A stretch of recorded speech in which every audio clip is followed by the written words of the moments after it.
Almost all cross-testing to kill or pacify SCP-682 had failed miserably. If you haven't seen it, go watch our video on the legendary hard-to-kill reptile to see just how powerful and terrifying this creature is. It faced the Gate Guardian, an SCP with a flaming sword hotter than the sun, capable of tearing your atoms to shreds, and came out fine.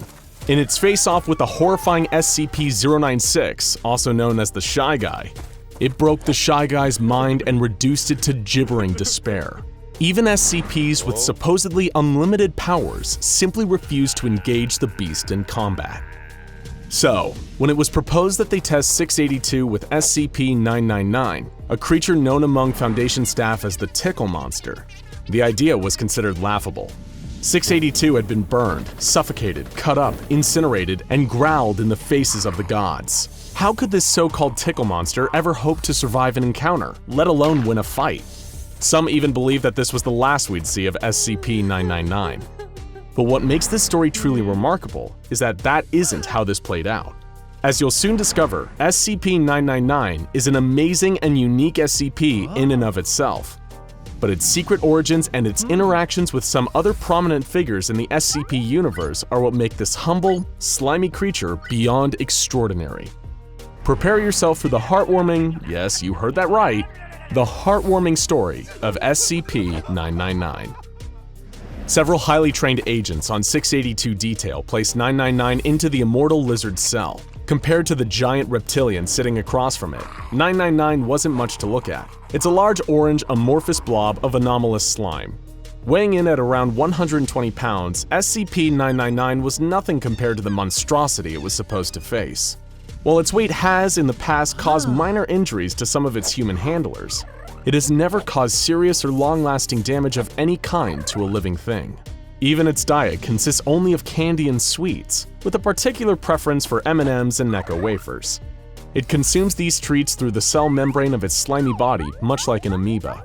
This extremely stretchy membrane means the creature is highly malleable, including the ability to stretch and flatten itself out to a mere 2 centimeters thick. At rest, the creature takes a dome-like shape around 2 meters wide and 1 meter in height. The closest things the creature has to limbs are prehensile pseudopods. Those are the arm-like projections normally seen on single-celled organisms, of which it has at least 3. The more you hear about this utterly harmless creature, the more that matching it up with the pure embodiment of absolute hatred known as SCP-682 feels downright cruel. In absolute contrast to the misanthropic attitudes of the reptile, 999 loves humans. It has a playful dog-like attitude. Much like an overexcited puppy when approached, 999 will react with extreme joy and slither towards the nearest person in order to interact. It will leap onto them, using 2 of its 3 prehensile pseudopods to hug the person, while the third nuzzles the person's face, emitting high-pitched cooing and gurgling noises throughout. The creature is apparently pleasant in every conceivable fashion, as even its odor has been reported to smell just like the favorite scent of whoever is smelling it. Examples have included chocolate, fresh laundry, bacon, roses, and Play-Doh. It's almost impossible to oversell just how beloved and benevolent this strange creature is. It's one of the rare sapient SCPs to earn the Safe class, and it's allowed to roam freely around its facility at all times, apart from a 1-hour bedtime period between 8 and 9 p.m. In the rare instances that 999 has caused harm to a worker at the facility, it immediately began to back away and contract its body while whimpering in a kind of dog-like apology. The closest the Foundation has ever come to having a real incident with the creature was the time someone accidentally fed it a can of caffeinated cola, causing it to become hyper for an hour before becoming visibly queasy. You'll be relieved to know that it's since made a full recovery. But what would happen when this whimsical creature is forced to go toe-to-toe with the Foundation's most ill-tempered monster? The employees observing the test watched in suspense as 999 began to enthusiastically slither towards 682.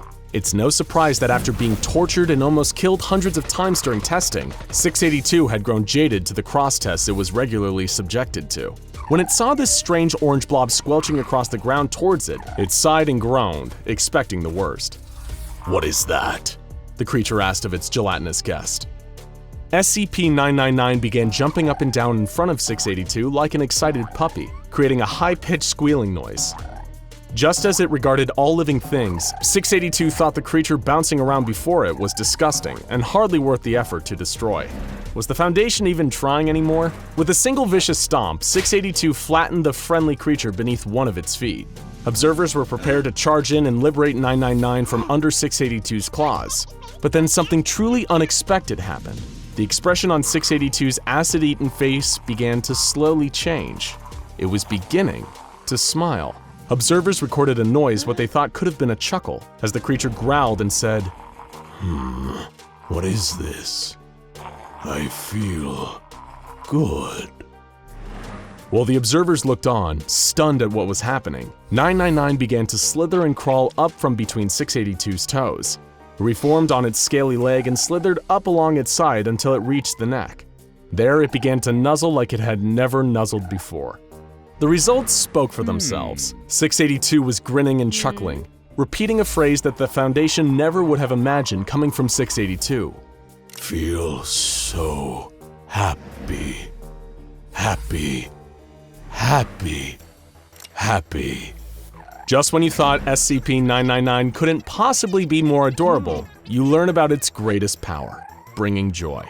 Anyone and anything that comes into contact with the creature, even in passing, will experience a kind of mild euphoria. As one's contact with the creature is prolonged, this overwhelming sense of joy increases and continues long after you've separated from it. Prolonged contact has completely cured depression, anxiety, and PTSD, along with a number of other conditions, including rage and antisocial personality disorders. Serial killers practically become saints after coming into prolonged contact with 999, and in that moment, 682 was no exception. And there truly does not appear to be no exceptions. While causing happiness and joy isn't a dangerous weapon, when it comes to SCP-999, it is an extremely powerful one. And what's more, SCP-999 also appears to have an innate sense for those who need its help most, with a particular affection for the hurt and the unhappy. The creature appears to be a true altruist on a fundamental level, even risking its own safety to help humans during dangerous containment breaches. In one dramatic instance, 999 leaped into the air to block a bullet from making contact with a member of staff. As a result, the creature is pretty much universally loved by all members of Foundation staff. It's the one SCP who has never made trouble for anyone. Back in SCP-682's containment cell, the beast was still smiling and laughing as 999 rubbed against its neck. It was an event so strange, so unprecedented, that the observers in attendance felt like they were hallucinating. For a few minutes, the monster kept dreamily repeating the word, happy. But then, suddenly, the creature began to enter a fit of uncontrollable, booming laughter. It rolled onto its back, slamming its huge tail against the door. It had just fallen victim to one of 999's favorite pastimes, tickle fights, hence how it earned its Tickle Monster nickname among staff. The tickle fight continued until 682 appeared to tire and fall asleep, with a smile still on its face. After 15 minutes of inactivity, 2 D-Class personnel were commanded to enter and retrieve SCP-999 from the containment cell. They did so successfully, but as soon as 999 was removed, 682 roused from its slumber and released a powerful psychic attack from its entire body while laughing maniacally. It rendered all personnel within a certain distance incapacitated, as they collapsed in fits of laughter, allowing 682 to escape and go on a violent rampage. However, in spite of this, 999 showed no fear and helped save some of the bystanders as security officers subdued and recaptured 682. And even after all of this, 999 showed no hard feelings towards 682 and indicated a desire to play again. It's a creature whose capacity for love is so limitless that it's practically immune to fear. Which is all well and good, because the true enemy that 999 is destined to face is infinitely more powerful and terrifying than 682 could ever hope to be. What is this monster? And why should 999 have to face it someday?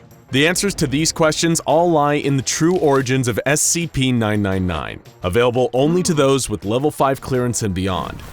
It's a perfect example of how something good can come from the darkest places. There would be no SCP-999 without SCP-231-7. SCP-231 was a collection of 7 girls, all impregnated by horrific nightmares in a ritual performed by a cult known as the Children of the Scarlet King. Each of these girls, over the years that followed, gave birth to some of the most horrific monsters imaginable. One of which, according to some, was SCP-682. These beings were manifested by the Scarlet King, a powerful interdimensional nightmare god believed to be behind a great deal of the darkness and horror present within our and many other dimensions. Foundation higher-ups have declared the Scarlet King to be the greatest existing threat to the multiverse at large. And SCP-231 was his latest direct interaction with our universe. The only surviving member of SCP-231, SCP-231-7, gave birth in secret. But she didn't give birth to a monster. She gave birth to SCP-999, a being of pure goodness. That's right. The nicest, kindest, cuddliest SCP of all is the direct descendant of a being that's essentially the dark god of all evil. Feel free to take a moment to absorb that. The creature even healed the girl who birthed it and allowed her to return to normal life with her family once more. From its first moments, SCP-999 was making positive changes to the world around it. And according to ancient texts from a Scarlet King-aligned culture known as the Deivas, SCP-999 is still very much in its infancy, yet it already has the power to pacify its monstrous siblings like the aforementioned 682.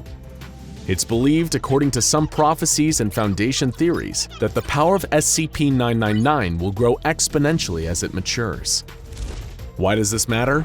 Well, it's believed by some that one day, 999 will grow powerful enough to overthrow not only its own monstrous siblings, but the thought-to-be unstoppable Scarlet King himself. Not through violence or hate, but through the pure force of happiness and love burning out the darkness and purifying the corrupted. While the humble SCP-999 rarely outshines its frightening competitors, to those truly in the know, 999 is one of the most powerful and valuable SCPs in existence, and may be the greatest asset in the Foundation's arsenal for the war against dangerous anomalous activity. After all, what could strike more fear into their hearts than the knowledge that it might be love rather than firepower that finally dethrones the Scarlet King? And for the knowledge that it may one day save everything we know from a fate so much worse than death, with nothing but affection for everyone and everything, it's worth offering thanks to the little orange blob, or at least an extra pack of M&Ms before bedtime.